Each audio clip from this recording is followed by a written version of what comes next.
Epílogo. Desfecho final. Para onde você irá depois daqui?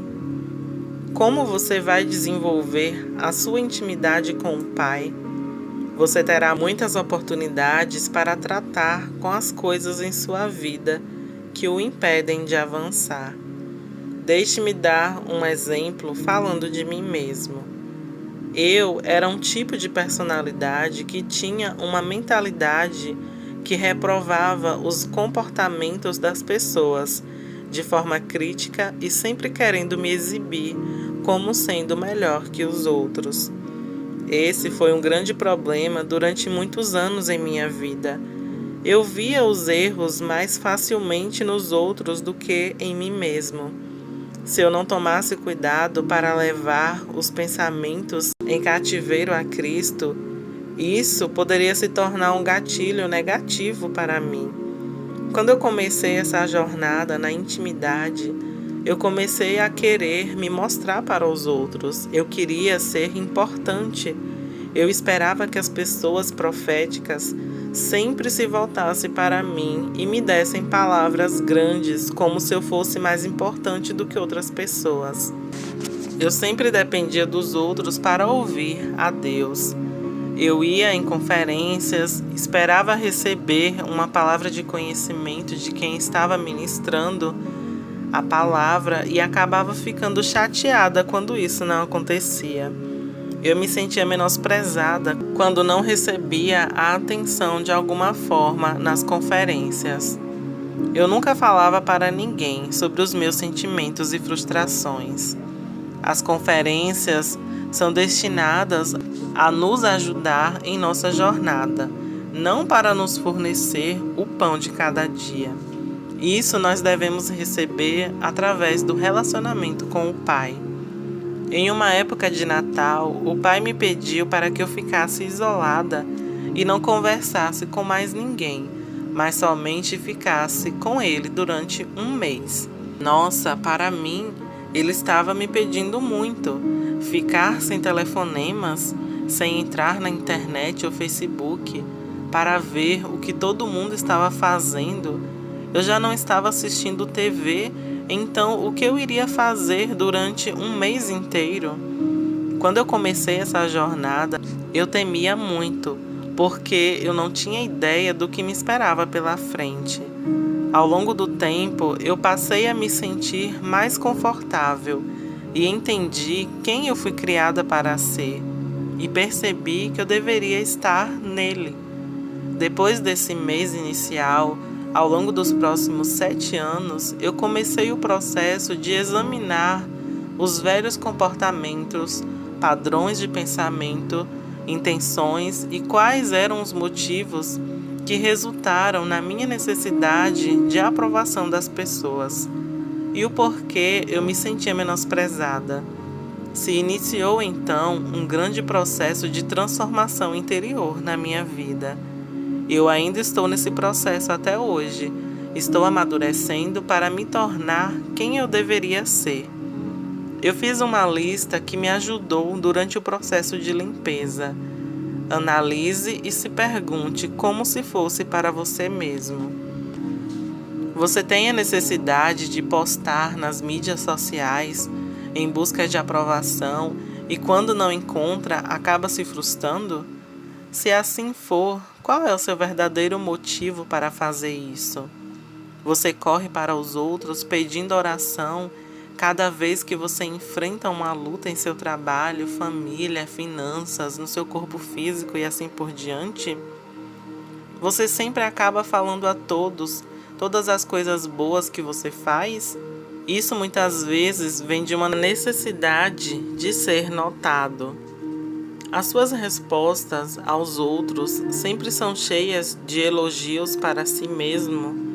Um exemplo para isso é quando alguém lhe conta uma experiência que ela teve no espírito e você imediatamente começa a contar a sua própria história, basicamente diminuindo com a experiência da outra pessoa.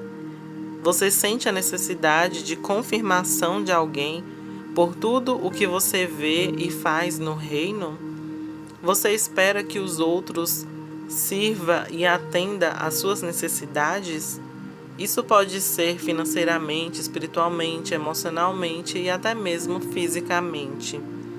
Você espera receber tudo de graça porque os cristãos devem compartilhar tudo livremente?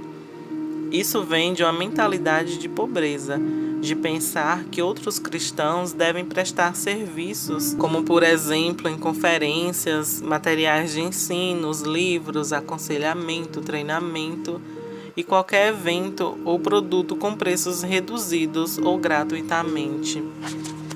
Quando você está com os outros, você acha que eles sempre precisam ouvir o seu conselho? Você aceita receber conselho dos outros? Ou você acha que somente você está apto para aconselhar? Você cumpre com o que você diz que vai fazer?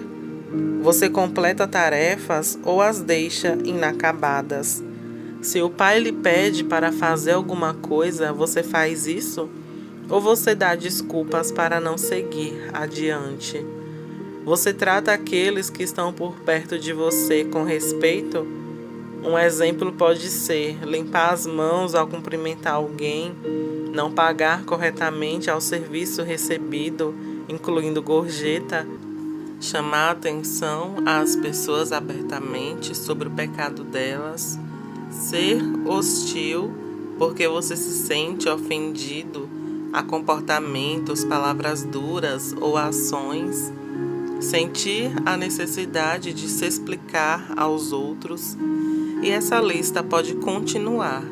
Há muitos indícios de que, se pararmos para nos autoanalisarmos, podemos encontrar padrões de comportamentos e pensamentos errados em nós.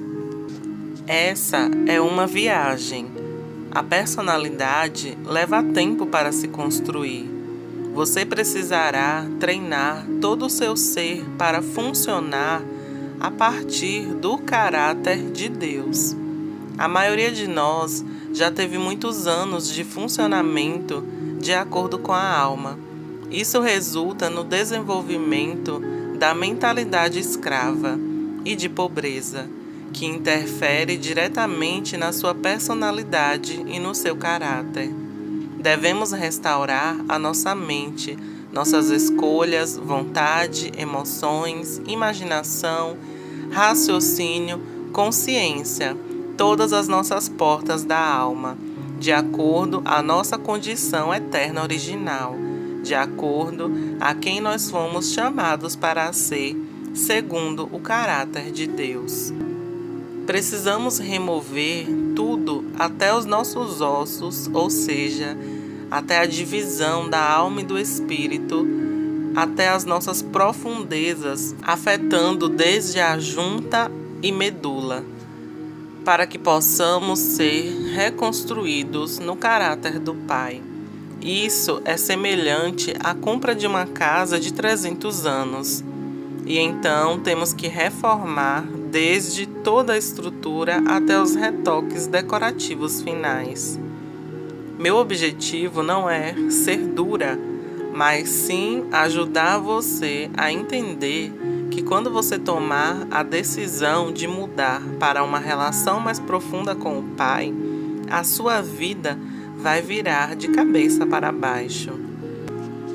A longo prazo, isso é uma coisa boa, porque ele vai te levar para a plenitude de quem você está destinado a ser nele.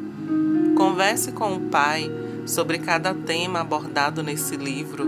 Peça a Ele para lhe conduzir a ensinamentos que lhe ajudarão a mudar em determinada área da sua vida. Posso dizer a você com certeza e experiência de que problemas físicos são os mais difíceis de se lidar. A dor física acaba nos arrastando mais ainda para baixo. Já passei por situações assim, então eu sei bem como é se sentir assim. Mesmo no meio dessa dor, temos que levar nossos corpos para o Pai e permitir que Ele nos infunde com o seu DNA. Isso começa pela fé. E mesmo quando não vemos resultados, continuamos a permanecer de pé. A partir da fé, começamos a ver os resultados.